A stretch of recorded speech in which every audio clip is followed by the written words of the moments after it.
there guys, welcome to the meat shop. Thanks for clicking on. This video is part of a special video series inspired by you guys. I've been asked before for a recipe or sausage book, which I don't have, so I thought I would share my favorite book with you, which is Home Production of Quality Meats and Sausage by Stanley and Adam Marinski. It is my favorite book. I think it's got great information in there for beginners and experts alike. And to celebrate my favorite book, I reached out to Stanley Marinski and he gave me permission to do Marinski March. So we're going to do a recipe out of this book every day of March. And all the recipes and all the processes are right out of the book, which will be in the link below. That is, a link to the book will be in the description down below. So without any further ado, let's get into Marinski March. Welcome guys to another episode of Marinski March. It is another fermented sausage episode, which is exciting. I love fermented sausages. They get such a unique flavor that you don't get in other sausages from that culture. Today we're making out of Home Production of Quality Meats and Sausage by Adam and Stanley Marinski, page 412, the Holsteiner. I hope I say that right.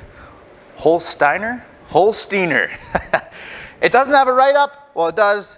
The write-up is, it is a German dry sausage. But the flavor profile looks super interesting. It's a pork and beef combination. It's got some sugar dextrose and lots of pepper, white pepper, corns, and white pepper in there. Stuffed into larger diameter beef middles or 45 millimeter fibrous casings. And fermented, so that's what we're making today. I got the meat in the freezer chilling. We're gonna run it through here, add all our seasonings, stuff, ferment, and hopefully it all goes good.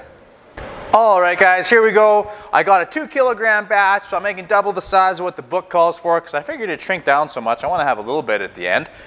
Because you wanna shoot for a 30 to 35% weight loss at the end of this sausage. So 2 kilogram batch. I got some beef here on this side, pork on this side. So it's 60% beef, 40% pork, and it's supposed to be beef chuck. I didn't have any beef chuck today, so I just got a little bit of leaner beef, so I fattened up the pork a little bit, which probably matters in these fermented sausages. The meat ratios are pretty important, but I didn't have any, so I'm going to use a little bit leaner beef than what the recipe calls for. I'm sure it'll still be quite tasty, and I'm going to run them through pork through a 5 millimeter plate, and the beef through a 3 millimeter plate. So the beef's going to be finer, the little chunks of fat and stuff are going to be a little bit bigger. So let's run them through the grinder. All right guys, I'll do the beef first. First is just going to be a coarse grind, then I'll finish on that fine grind on the second go around. Take those nice big strips that fit perfectly into my grinder hole there. They're kind of a little bit firm because they've been in the grinder for a little bit. And he's all up here. Here we go. And they just feed in so nice when they're nice and firm.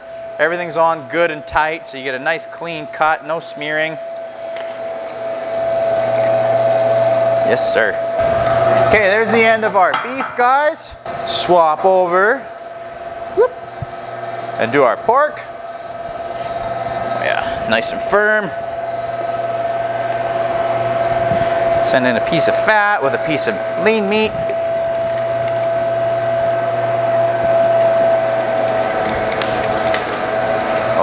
Go grinder, go. There we go, that's the end of the pork. Perfect, that's the end of the pork, guys. So now I'll put the final plates on for both the pork and the beef and run them through again. And so here's a little look, guys. This is the final plate the beef is going to go through, and right beside here is the final plate that the pork is going to go through. So there'll be a little bit of a texture difference in the sausage. Here's a little trick for you. If you have a tough time getting these out, they don't have like this little nose for you to pull on. Just put your hand flat against it, kick your grinder on. Ta-da! And you always want to keep knife and plate together. All right, here we go, round 2.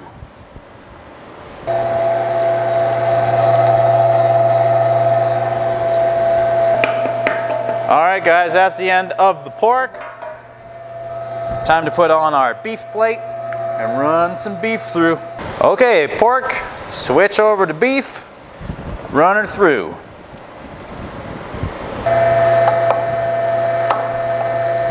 There we go. All right, there's the end of the pile of beef, guys. Got it all ground up. Now it is seasoning time. All right, guys, there it is, all ground up. I have my little baggie of seasonings here. Now it calls for cracked white pepper. I don't have white peppercorns, but I did have like a peppercorn medley that I substituted in. So there's a little bit of green, a little bit of red, a little bit of black, a little bit of white, as well as the rest of the seasonings in there, guys. Then we have the little bit of culture here, which I'm going to add to some water right now to give it time to activate, and then we'll add that to the mixture. Here, guys, just a little bit of room temperature water that's been sitting out on the counter for about 20 minutes. Here's our bacteria culture that we're going to add to this. Just add that in there. Make sure you get it all in, because these little bacteria are going to grow inside our meat block here during the fermentation step and prevent any negative bacteria from growing. They're basically crime-fighting bacteria is what we're adding. Okay, I'm going to toss these together here so that the pork and beef are roughly mixed up evenly before I add the spices. Then we'll crack into these spices. Now, in the recipe book, if you guys are following along, home production of quality meats and sausages, you can see that the salt level is a little bit higher, but that salt is going to tie up available water that the bacteria would normally need. So over the long period, that's going to prevent negative bacteria from growing. We're also using, which I'm opening right now and dumping onto the beef, is cure number 2. Cure number 2 is sodium nitrate, which has a slower curing time, which is going to inhibit negative bacteria growth over a long period of time. Versus in lots of other recipes, you might see cure number 1, which is sodium nitrite, which is one step further down the chemical reaction chain, and it would burn up quicker. So we need, okay guys, so I'm just gonna get those spices kind of mixed around thoroughly. Then I'll add our little bit of bacteria culture in. This is spreading the pork and the beef out a little more thoroughly. Okay, time to add our bit of bacteria culture. Mix that in. I'm not so worried about protein extraction in these here because they're going to spend a lot of time. There's a lot of salt in there, so it's all going to bind together really well over the next couple weeks. All right, guys, got a good mixed. I'll grab the stuffer, we'll load it into the stuffer, and I think in the intro I said 45 millimeter casings, but it's actually 60 millimeter casings what we're going to stuff it into. So we'll do that now. All right, so we got the Holsteiner loaded in there. I got these casings here. The 60 millimeter fibrous, or you can use beef casings. I'm going to go with the fibrous today because I've never fermented in fibrous casings. So I want to see how that goes. So I just dip these guys in water a little bit ahead of time here. Slip it onto the horn.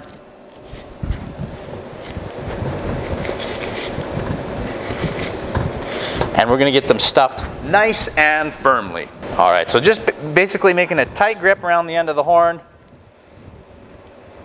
So it starts there.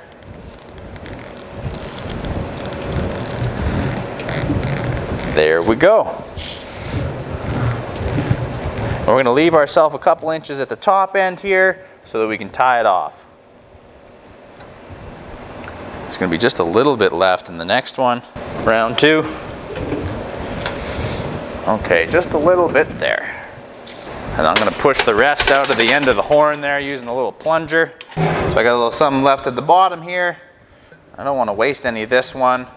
Sometimes I'll save that for just eating. Fry it up in the pan or whatever, but in this case, it's going to be better used as a fermented sausage. I'm just going to push this one out the end of this horn here. And to get it out of this horn, guys, what I use sometimes is just a smaller horn. Push it out. Then, so I got this little chub here, guys. I'm just going to hand stuff this last little bit into the bottom there. Taking my time to make little balls and feed them into the end. Finger sausage. Feed them down the end there. Then you're going to get little air pockets. You might be able to see there. See that guy there? And you're just going to take the back side of a knife and just a gentle little prick and he'll go away. So I'm going to do that, guys. Then I'm going to tie him up and get him in the fermenter. So there they are, guys. I just popped them inside the fermenter So we're running at 68, which is 20 degrees Celsius, and 90% relative humidity for the next 72 hours. So the Land Jaeger going up there too. But there we go, guys. We'll say goodbye to him for a couple days. Okay, guys, so I got the Holsteiner popped into my drying chamber, and I got that smoke rolling there on my little slow smoke maze unit there. So it's gonna sit in here. I'm gonna reload that once or twice, but it's gonna sit in this smoke for 24 hours, then into the drying chamber it will go. Okay, guys, here we are. It's been 24 hours in my drying cabin, which I turned into a cold smoker. There's the Holsteiners. Smelling really nice and smoky in here. All right, so I'm just gonna grab those two guys out of there and pop them back in the environmental chamber now that they've got that 24-hour cold smoke on them. Thin smoke, still smells really smoky in here. And then they're gonna sit in there till they hit their weight loss target, which I just grabbed here. That's it for the Holsteiners. I'll just check on them, make sure they're not growing any mold and such for the next little bit, but they'll be in the environmental chamber at 80% humidity between 10 to 12 degrees Celsius until they lose 30 to 35% of their weight. Okay, guys, the Holsteiner. I've been waiting eagerly for him to finish up. He's the last one of the fermented sausages in Marinski March, and he's getting nice and firm. This one's a little bit softer, but we'll give him a wait and see where he's at. Okay, guys, got the scale set up here. We're shooting for 1,491 grams. We'll throw him in. Got the little guy, the big guy. All right, 1414. So we're below the weight we're shooting for, which is perfect. Little dryer is okay. Not gonna make a big difference. You can see the guy here, a little more detail. A little wrinkle, looks a little dry, but the outside's not firm, not rock hard, which means we don't have to worry about case hardening. And now it's time to cut into these guys and see how they look. Got a little bit of mold on that one. That was from me handling it inside of the chamber. The cold smoke's supposed to keep the mold off, but if you touch it with moldy fingers, I guess it's gonna grow some mold. But first look, looks good here. Yeah, I'm pretty happy with that. Kind of dark in the video, but let's get it unpeeled and see what we're working with here. All right, just make a mark and pull our casing off.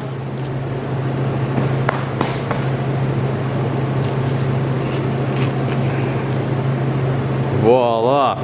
First look, looks pretty good. It's not like it's rock hard on the outside, so hopefully we don't have any case hardening. I don't think that is the case. No pun intended. Have a slice into the middle of this. Oh yeah, look at that. That's lovely. Look at that, that's so nice looking. Should be good. It's a little moist in the middle, I think, but it's still nice and firm, so I think we're good. I think we nailed it. I'd maybe vacuum package it and then it'll equal out just perfectly, but we better give it a taste test. All right, guys, look at that little green peppercorn popping out of there. Nice and thin as I can cut it. All right, here we go. The Holsteiner, I've never had this kind before. Oh yeah. That one's got some really nice tang. Must have got I don't have a pH meter. I've got the acid nice and low on that one. Wow, that's really good. A little warmth from the pepper, but so much tang, it's so good. Wow, I'm really happy with that. I'm always happy when I'm able to pull off a fermented sausage because I'm relatively new to it. But, that is so good. Real simple, it's just basically sugar, white pepper and cracked pepper, but the fermentation on it is perfect. I really like that one, guys. Third slice, that's how you can tell. I'm happy this one's gonna be in my fridge. Anyways, guys, I hope you're happy with the video. If you are, give it a thumbs up and subscribe. I'm gonna do a video every day in March out of home production of quality meats and sausage by Adam and Stanley Marinski. Got a couple more fermented ones in there. Maybe this is the last one. This one's really good. Might be better than the Land Jaeger. Have you seen the Land Jaeger? If you haven't, tune in. All right, guys, thanks for watching. Take care.